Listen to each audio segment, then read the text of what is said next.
അപ്പം രാവിലെ എന്തുണ്ട്? എല്ലാവരും സുഖമായിട്ടിരിക്കുന്നു എന്ന് വിശ്വസിക്കുന്നു. എല്ലാവർക്കും ഒരു ശുഭദിനം നേടി. അപ്പോൾ തുടരും എന്ന ചിത്രത്തിൻ്റെ കളക്ഷനുമായിട്ട് ബന്ധപ്പെട്ട വീഡിയോ ഇന്നലെ തന്നെ ഞാൻ ഇട്ടു. അതിന് യാതൊരുവിധ മാറ്റമില്ല. ഏകദേശം 34 കോടിയോളം കേരളത്തിൽ നിന്ന് മാത്രമായി കളക്ട് ചെയ്ത സിനിമ 95 കോടിയിൽ ചെന്ന് നിൽക്കുന്നു എന്നുള്ള സന്തോഷകരമായ വാർത്തയാണ് രാവിലെ തന്നെ പങ്കുവെക്കാനുള്ളത്.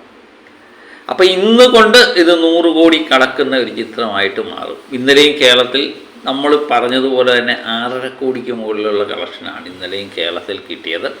വേൾഡ് വൈഡായിട്ട് ഒരു 12-13 കോടിയെങ്കിലും പ്രതീക്ഷിക്കുന്നു. അതിൻ്റെ കൃത്യമായിട്ടുള്ള കണക്കുകൾ ഉച്ച കഴിഞ്ഞ് മാത്രമേ വരത്തുള്ളൂ. അപ്പം എമ്പുരാൻ എന്നൊരു ചിത്രമാണ് ഇത് തുടങ്ങി വെക്കുന്നത്, തിയേറ്ററിലെ ഓളം. ഇതിനു മുമ്പ് ഫിയോ പ്രസിഡൻ്റ് ആയിരുന്ന വിജയകുമാർ, ഇടയ്ക്ക് മോഹൻലാലും ആൻ്റണി പെരുമ്പാവൂരും ഒക്കെ ആയിട്ട് ചില പ്രശ്നങ്ങൾ, ഇഷ്യൂക്കൾ ഒക്കെ പല സമയത്തുണ്ടായി. സംഘടനകളല്ലേ, ഇവർ പേഴ്സണലായിട്ടൊന്നും ശത്രുതയുള്ള കൂട്ടത്തിലൊന്നുമല്ല. ഇവർ ചില പ്രശ്നങ്ങളുടെ പേരിൽ. അപ്പോൾ ഇതിനിടയിൽ ആൻ്റണി പെരുമ്പാവൂരിൻ്റെ മാപ്പ് പറഞ്ഞില്ലെങ്കിൽ, അല്ലെങ്കിൽ ഫേസ്ബുക്കിലെ പോസ്റ്റ് പിൻവലിച്ചില്ലെങ്കിൽ ഒരുപക്ഷെ ചിത്രം തന്നെ പ്രദർശിപ്പിക്കത്തില്ല, സമരത്തിലേക്ക് പോകുന്നു എന്നുള്ള പറഞ്ഞൊരു കാലമൊക്കെ ഉണ്ടായിരുന്നു. മറക്കാനുള്ള കാര്യമുള്ളൂ അല്ലേ, സംഘടനകളല്ലേ. അപ്പം പിഒ പ്രസിഡന്റ് വിജയകുമാർ പറയുന്നുണ്ട്, അന്ന് നേരത്തെ തന്നെ പുള്ളി പറഞ്ഞു എമ്പുരാൻ തിയേറ്ററുകളുടെ കടങ്ങൾ മാറ്റുമെന്ന് പറഞ്ഞു. അത് സത്യമായിട്ട് വന്നു എന്നാണ് പുള്ളി ഒരഭിമുഖത്തിൽ പറയുന്നത്. നമുക്കതൊന്നും അല്പം ഒന്ന് കേൾക്കാം. എമ്പുരാൻ വന്നപ്പോൾ തന്നെ ഞാൻ ആദ്യം ഒരു അഭിമുഖം തന്നിരുന്നു, തിയേറ്ററുകളുടെ എല്ലാ പ്രശ്നങ്ങളും തീർക്കുന്ന ഒരു ചിത്രമായിരിക്കും. അത് ഏകദേശം സത്യമായി തന്നെ ഫലിക്കുന്നത്. എമ്പുരാൻ തിയേറ്ററുകളുടെ ഒരുവിധപ്പെട്ട പ്രശ്നങ്ങളെല്ലാം നമ്മുടെ ഹൈദരാലിയാണ് അഭിമുഖമായിട്ട് വന്നത്. ഹൈദരാലി സിനിമയുമായിട്ട് ബന്ധപ്പെട്ട് നിൽക്കുന്നവരുടെ എല്ലാം പ്രിയപ്പെട്ട ഒരു വ്യക്തിയാണ് ഹൈദരാലി. അതിനകത്ത് ചോദിക്കുന്നത് ഹൈദരാലി തന്നെയാണെന്ന് തോന്നുന്നു. അന്ന് പത്രസമ്മേളനത്തിൽ ചോദിക്കുന്നത് എമ്പുരാൻ വരുന്നതുമായിട്ട് ബന്ധപ്പെട്ട്. അന്ന് ഫിയോക്ക് പ്രസിഡന്റ് വിജയകുമാർ പറഞ്ഞാണ് മോഹൻലാലിൻ്റെ എമ്പുരാന് തിയേറ്ററുകാരുടെ എല്ലാം പ്രശ്നം തീർക്കും, പ്രത്യേകിച്ച് മോഹൻലാൽ എന്ന് പറയുന്ന നടൻ. അതുതന്നെയാണ് സംഭവിച്ചത് എന്ന് പുള്ളി പറയുന്നുണ്ട്. അതിനുശേഷം തുടരും വന്നതിന് ശേഷമുള്ള അവസ്ഥ പുള്ളി വിശദീകരിക്കുന്നുണ്ട്. നമുക്കതും കൂടെ ഒന്ന് കേൾക്കാം. ഇപ്പോൾ തുടരും അതിനേക്കാൾ ഗംഭീരമായിട്ട് തിയേറ്ററുകാരുടെ മനസ്സിലിരിക്കുന്ന രീതിയിൽ തന്നെ, തിയേറ്ററുകാരുടെ പ്രതീക്ഷ പോലെ തന്നെ പണ്ടത്തെ ആ ദൃശ്യത്തിൻ്റെയും പുലിമുരുകത്തിൻ്റെയൊക്കെ ആ കാലഘട്ടത്തെ ഓർമ്മിപ്പിക്കത്ത രീതിയിൽ ഒരു വൻ കളക്ഷനിലേക്കാണ് തുടരുന്നത്.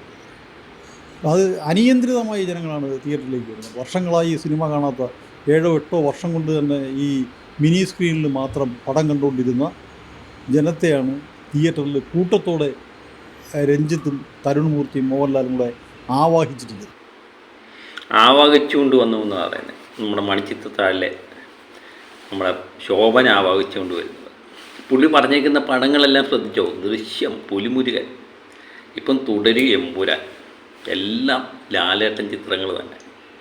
അത് കറക്റ്റ് മനസ്സിലാക്കേണ്ടവർക്കൊക്കെ മനസ്സിലായിട്ടുണ്ട് എന്ന് തന്നെ നമുക്ക് മനസ്സിലാകുന്നുണ്ട് അല്ലേ. മലയാള സിനിമയുടെ ചരിത്രമായി മാറുകയാണ് ലാലേട്ടൻ്റെ 2 ചിത്രങ്ങൾ അല്ലേ. മോഹൻലാൽ വേണം മലയാള സിനിമയെ രക്ഷപ്പെടുത്താൻ. ആ ചരിഞ്ഞ തോളിലാണ് മലയാള സിനിമ നിൽക്കുന്നത് എന്ന് തോന്നിപ്പോവും. ആ രീതിയിലുള്ള കാര്യങ്ങളാണ് ഇപ്പം നടന്നുകൊണ്ടിരിക്കുന്നത് 2025.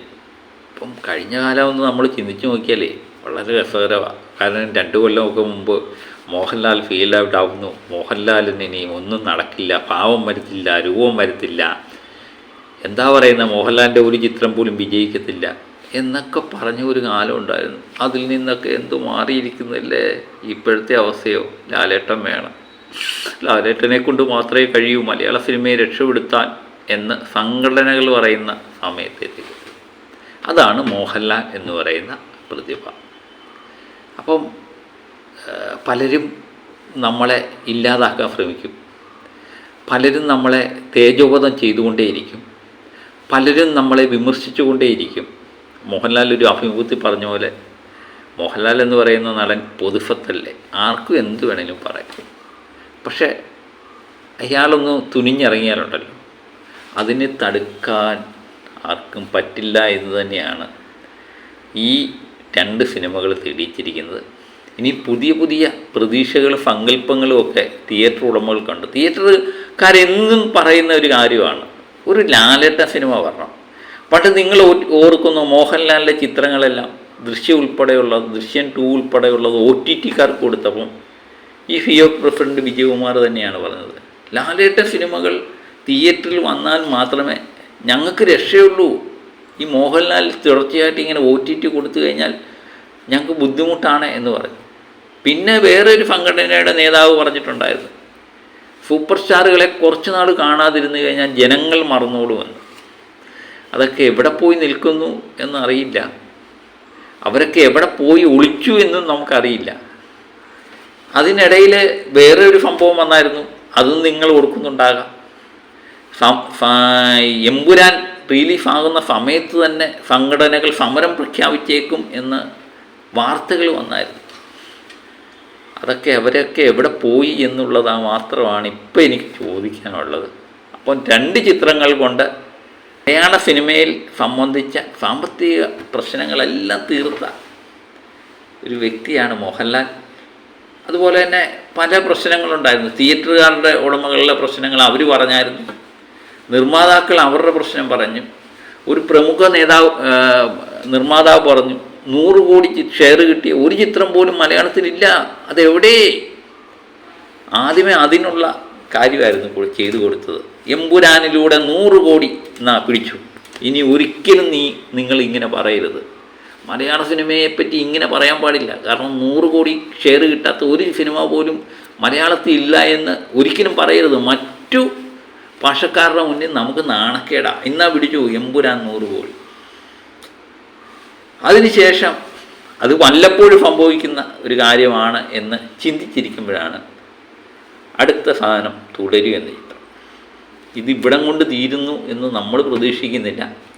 ഇത് ഒരു തുടക്കം മാത്രമാണ്.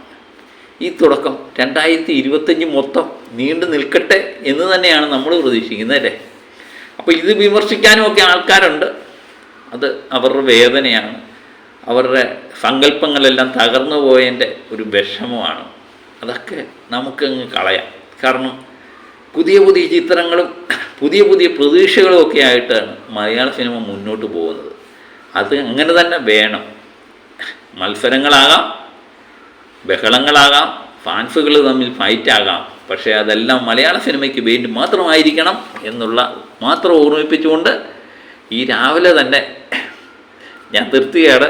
പുതിയ വീഡിയോയൊക്കെ ആയിട്ട് വീണ്ടും ഞാൻ എത്താം. അപ്പം പ്രത്യേകം ശ്രദ്ധിക്കുക, ഇന്ന് ലാലേട്ടൻ്റെ വീണ്ടും ഒരു ചിത്രം കൂടി 100 കോടിയിലേക്ക് കിടക്കുന്നു. അപ്പം നിങ്ങൾ വിചാരിച്ച് 4ാമത്തെ ചിത്രമാണ് 100 കോടിയിലേക്ക് കിടക്കുന്നത് അല്ലേ? അല്ല, 5 ചിത്രങ്ങളുണ്ട് ലാലേട്ടൻ്റെ 100 കോടി കടന്നത്. അത് 5ാമത്തെ ചിത്രം ഏതാണെന്ന് നിങ്ങൾ കണ്ടുപിടിക്കൂ. ഞാൻ മറ്റൊരു വീഡിയോയുമായി വീണ്ടും എത്താം.